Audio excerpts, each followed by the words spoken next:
आज धनतेरस है, कल छोटी दिवाली, परसों बड़ी दिवाली, अगले दिन गोवर्धन पूजा और उसके बाद भैया दूज। इन सब की आप सबको बहुत बहुत मंगल कामना। ये त्यौहार आपके लिए खुशियाँ लाए।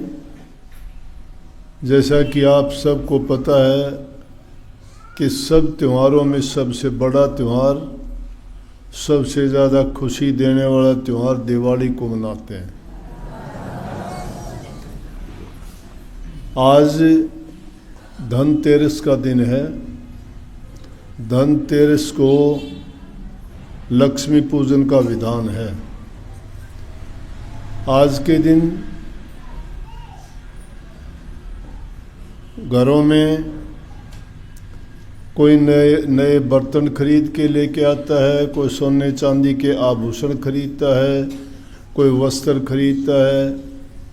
मतलब घरों के लिए जो भी सामान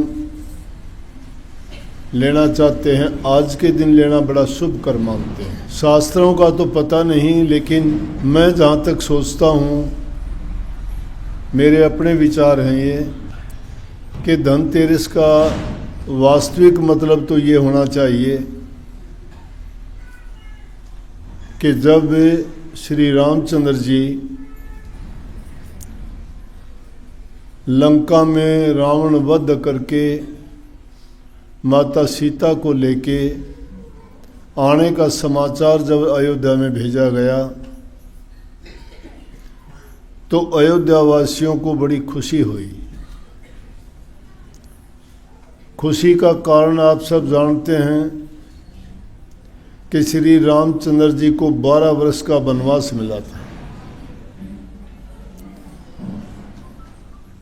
और श्री रामचंद्र जी युग पुरुष थे, अवतारी पुरुष, लोगों के कल्याण के लिए और मर्यादाओं को बांधने के लिए प्रगटे थे। हर प्रकार से छोटा बड़ा, स्त्री पुरुष श्री राम से इतना स्नेह और इतना प्यार करते थे, उनके दिलों में इतना सम्मान था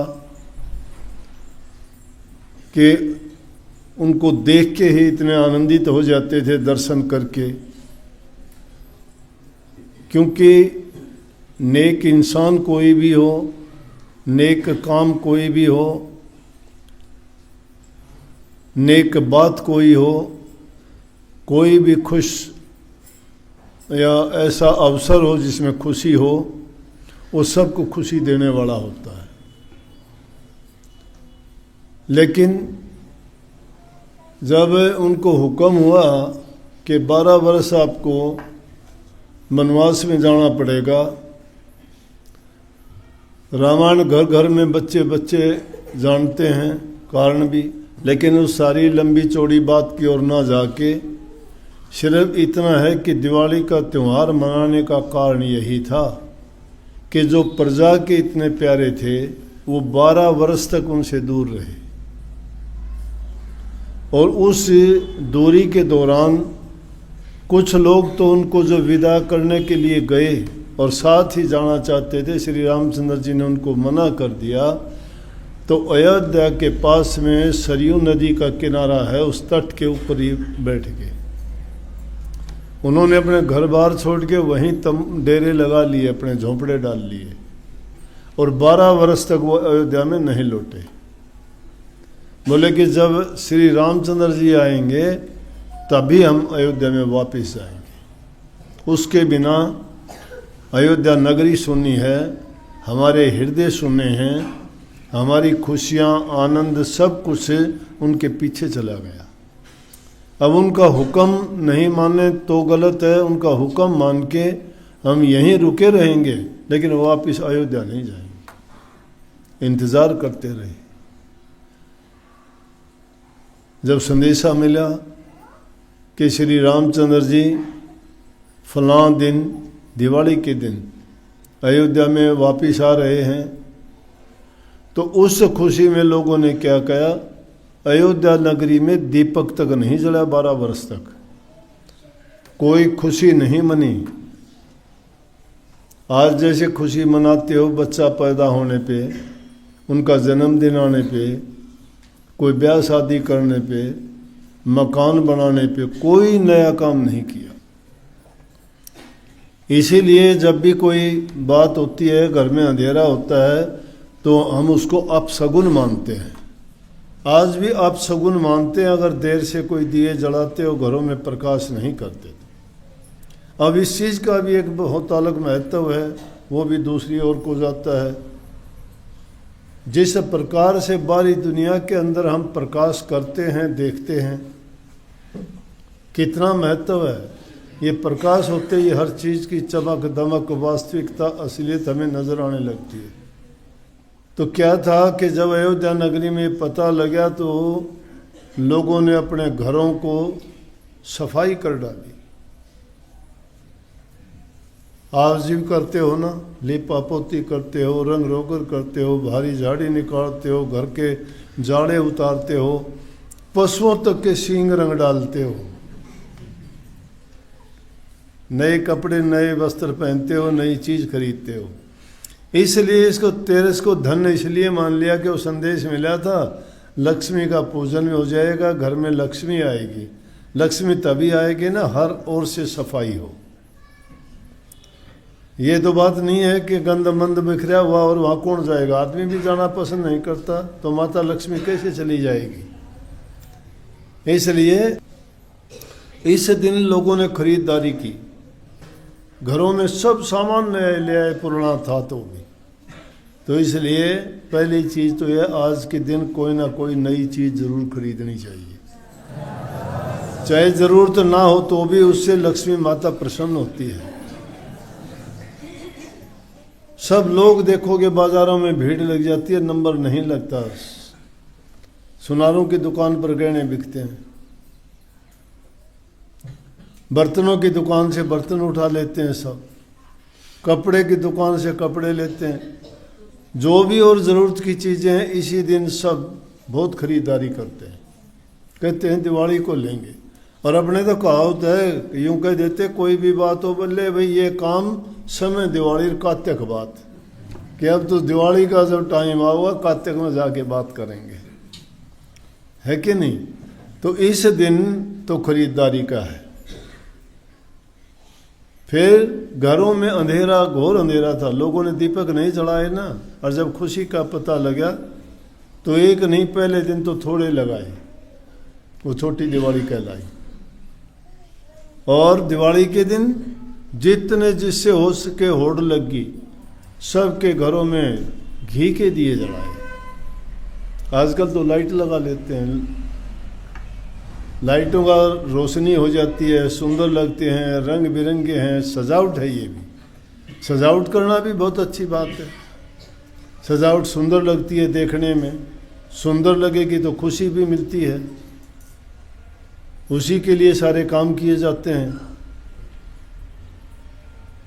तो उस सफाई के कारण घरों से कीट पतंगे सारे सफ़ेदी करने से वो मर जाते हैं, बीमारी दूर हो जाती है, वातावरण खुशनुमा होता है, नए वस्त्र पहन के मिठाइयाँ बांटते हैं, खुशी मनाते हैं।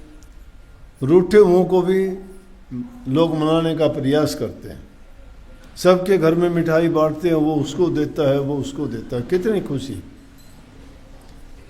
और उस दिन प्रकाश करते हैं। प्रकाश, दुनिया में दो ही चीज़ मुख्य हैं, हमारे संत मत के हिसाब से भी मुख्य चीज़ दो ही हैं, एक साउंड और दूसरा लाइट। हमारे आध्यात्मिक जीवन में इन्हीं का महत्व है और दुनिया में भी इन्हीं दो चीज़ों का महत्व है। एक आदमी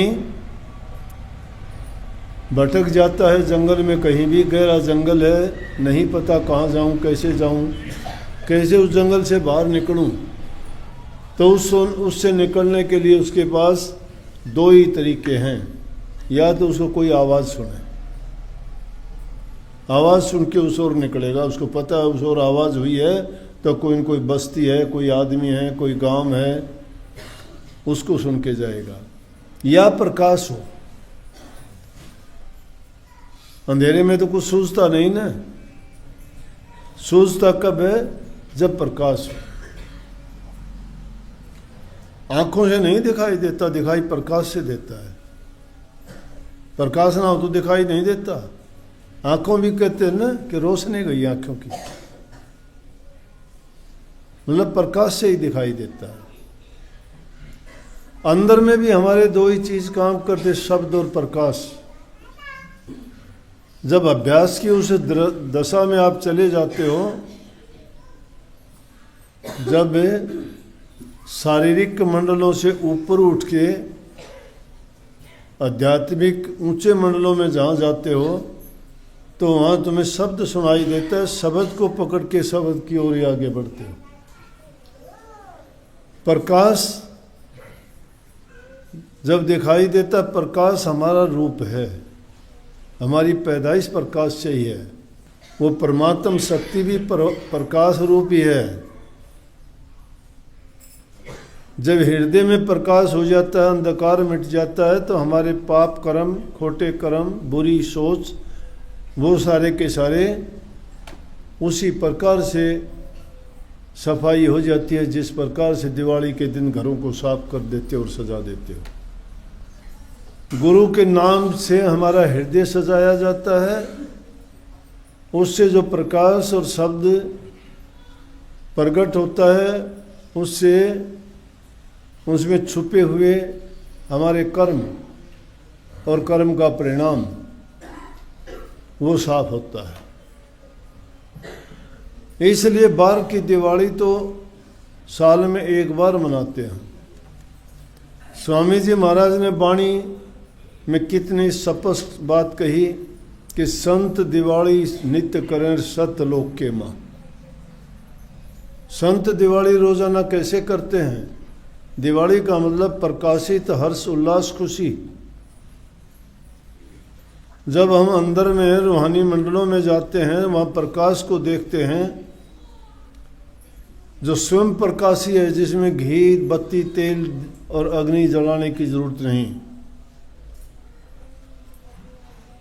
दिव्य देश के सतगुरुवासी दीपक दिन स्वयं प्रकाशी और घट घट आप समाया।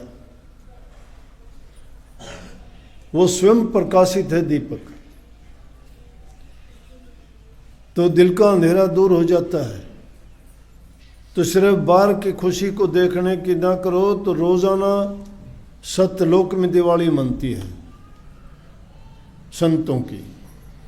उनकी साल में एक बार नहीं आती। जब भी अभ्यास में बैठते हैं, जब भी उनका एकांत होता है, तो बिना कहे, बिना सोचे भी अपने आप ही सिमट जाते हैं अंदर में, क्योंकि उन्होंने अभ्यास कर रखे हैं। एकांत में जब होते हैं तो चाहे वो कुछ भी ना करते हो तो भी उनका कोई किसी से नहीं, बल्कि अपने आप ही उसे रास्ते पर सूरत उनकी चल पड़ती है। क्योंकि उनका मुख्य काम, मुख्य सोच और सही जो लाभकारी चीज़ है वो वही नाम भक्ति है, गुरु भक्ति है। परंतु ये दुनियादारी की चीज़ है। त्यौहार बहुत अच्छे हैं, हमें मनाने चाहिए, खुशी खुशी मनाने चाहिए। महापुरुषों का आगमन हुआ था, उन्होंने इस दुनिया को ज्ञान का दीप जला के अज्ञान मिटाया, खुशियाँ दी, जीने का रास्ता सिखाया। घर परिवार में किस प्रकार से हम रहें, उन मर्यादाओं को बांध के बताया। तो वो दिन श्री रामचंद्र जी के वनवास से वापस आने की खुशी में दिवाली मनाई जाती है। अब आप दिवाली रोजाना मनाया करो। आप भी मन का कूड़ा करकट साफ किया करो, बुहारा करो।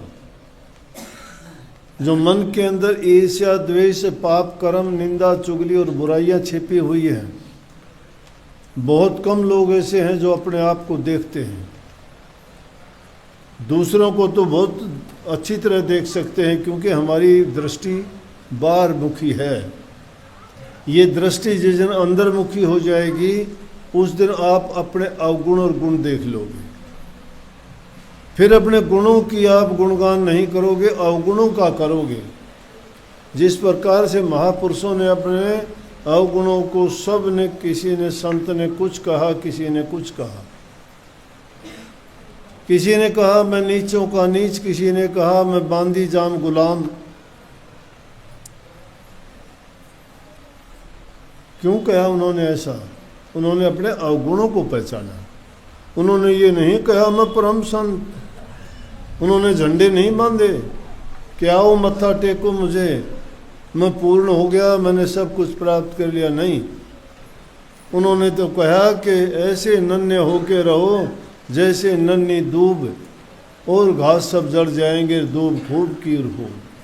इस दुनिया में रहने और जीने के लिए तो सारे काम किए जाते हैं, लेकिन इसे जग जंजाल से बचने के लिए आदमी को बड़ा मेहनत, प्रयास और परिश्रम करना पड़ता है।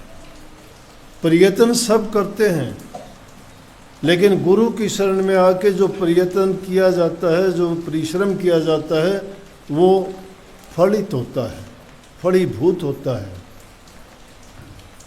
वो हमें हर प्रकार से सुख वाला, देने वाला, शांति देने वाला है। क्योंकि दुनिया की चीज़ों में सुख शांति नहीं है। किसी भी चीज़ को अगर देखोगे कुछ समय के लिए तो शायद अच्छी लगेगी, लेकिन परिणाम थोड़े दिन के बाद में उसका बुरा ही निकलेगा। किसी से दोस्ती मित्रता करते हो, उसका मतलब होगा तो तुम्हारे से अच्छा है, मतलब नहीं निकलेगा तो वही तुम्हारे से बुरा हो जाएगा, छोड़ के चल देगा। माँ बाप भी जो सब कुछ करते हैं और उनसे तुम्हारे काम बनते हैं तो अच्छा है, नहीं तो तुम माँ बाप से भी किनारा कर जाओगे।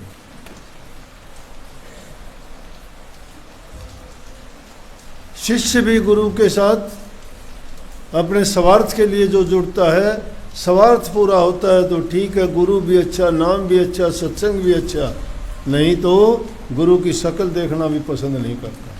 कहेंगे ऐसे ऐसे गुरु बहुत देखे हैं मैंने। क्यों देखे हैं? कि उसकी चाहत संसारी पदार्थों की है और थी। वो मिलते तो ठीक, वो नहीं मिलते तो गलत। गुरु को गुरु के भाव से जो देखते हैं, लेने के लिए आते हैं, वो कभी परवाह नहीं करते इन चीज़ों की। उनकी दृष्टि एक ही होती है, वो इंसान अपने अवगुण देखता है, वो अपने दिल के कूड़ा करकट को बुहारता है। और जो अपने दिल को साफ कर लेता है, भक्ति का रास्ता खुल जाता है। जो मान बढ़ाई में डूब जाता है, संसारी पदार्थों की चाह रखता है, वो दुनियादारी में तो शायद कुछ दिन के लिए खुश हो जाएगा, लेकिन अगत में तो उसने कांटे बो दिए। भविष्य उसने अपना बिगाड़ लिया है। जिस कार्य के लिए मनुष्य का शरीर मिला था, उससे वो बहुत दूर चला गया है। फिर 84 का मजदूर बन जाएगा वो। अलग अलग योनियों में उससे अलग अलग कार्य लिए जाएंगे। ऊंट बनोगे, गधे बनोगे, घोड़े बनोगे, बैल बनोगे, लदोगे, क्योंकि कर्म ऐसे कर लिए हमने। संतों की शरण में जाके भी जो जीव नहीं सुधरता है और उसकी समझ में ये बात नहीं आती है, उसको बचाने वाला, सुधारने वाला और कहीं है भी नहीं। लेकिन जो काल के जीव हैं, उनको वो बात भी अच्छी नहीं लगेगी। सब जगह सब प्रकार के लोग होते हैं। क्या सोचते हो कि रामचंद्र जी के टाइम में बुरे लोग नहीं थे? उनके अंदर बुराइयां नहीं थी? बुराइयां तो थी, घर में ही थी। माता कैकेयी ने अच्छा थोड़ा किया था। जिस पूरी नगरी जिस खुशियां मना रही थी, और उसने ऐसी कील ठोक दी कि सबके माथे पे तोड़ियां पड़ गई, सब रोने लग गए कि क्या था, क्या हो गया। बुरे लोग जब भी थे, लेकिन श्री रामचंद्र जी ने जो मर्यादाएं बांधी, उन्होंने उसको फिर भी माता ही कहा। आज अगर हमारे वास्तविक माँ बाप भी कुछ कर दें तो उनके साथ हम क्या व्यवहार करते हैं। फिर भी माता को मत्था टेका। जब वनवास में जाने लगे तो कहने लगे माता आशीर्वाद दे के 12 वर्ष का समय शांति से गुजार के हम फिर आपकी सेवा में हाजिर हों। वो तो उनके साथ क्या करती है, हर चीज का मतलब रामायण हमें सोचने वाले को सारी चीज देती है। जो जिस दृष्टिकोण से उसमें ढूंढेगा उसको सब सामान मिलेगा। इसलिए बुराई छोड़ने वाला कभी ये परवाह नहीं करता कौन उसकी बुराई करता है, उसकी बुराई नहीं करता, वो उसको दोषों को अपने से रोकता है, उस पाप को धो डालता है। इसलिए उनकी गिनती निंदकों में होती है और वो हर काल हर युग में हुए। जब से सृष्टि बनी थी उसी टाइम से चले आ रहे हैं, लेकिन जीत हमेशा सत्य की, धर्म की होती है। सत्य पर जो अडिग होता है, इसीलिए संतों का नाम संत रखा गया। सत्य का नाम संत है। सत्यलोक बताया गया उनकी मंजिल, 27 स्थान है, वो सत्य का स्थान है। सत्संग बताया गया, सत्संग वो उनके लिए चीज़ है जो उनका जीवन बनाती, सुधारती और हर प्रकार से वो जीवनदायिनी है। सतगुरु वो है जो उसको सही रास्ते पे डालता है। सतगुरु सत्संग में सतनाम के द्वारा और सतलोक की ओर लेके जाता है। सतगुरु लेके जाता है और किसी की नहीं मजाल। बिना गुरु जो शब्द में पसते सो नरबी मूर्ख जान।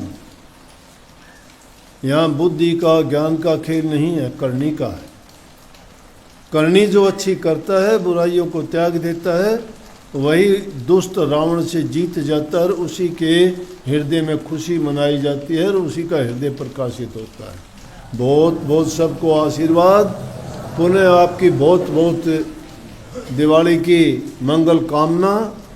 अच्छे काम किया करो, घरों में जाओ, मिठाई लाना, मिठाई बांटना, घरों में दीपक जलाना, दीपक भी किसके, घी के जलाना, तेल के ना जलाइयो, चाहे थोड़े जला लेना। तेल के जलाओगे तो पोल्यूशन होगा, घी के जलाओगे तो शुद्ध वातावरण होगा, खुशबू ही खुशबू फैलेगी। घी का दिया जलाना बहुत खुशी मनाने की बात होती है, तो घी के चसने का मतलब बहुत खुशी होगी। तो आप भी घी के जलाओ जाके, ज़्यादा नहीं तो एक दीपक घर में ज़रूर घी का जलाना।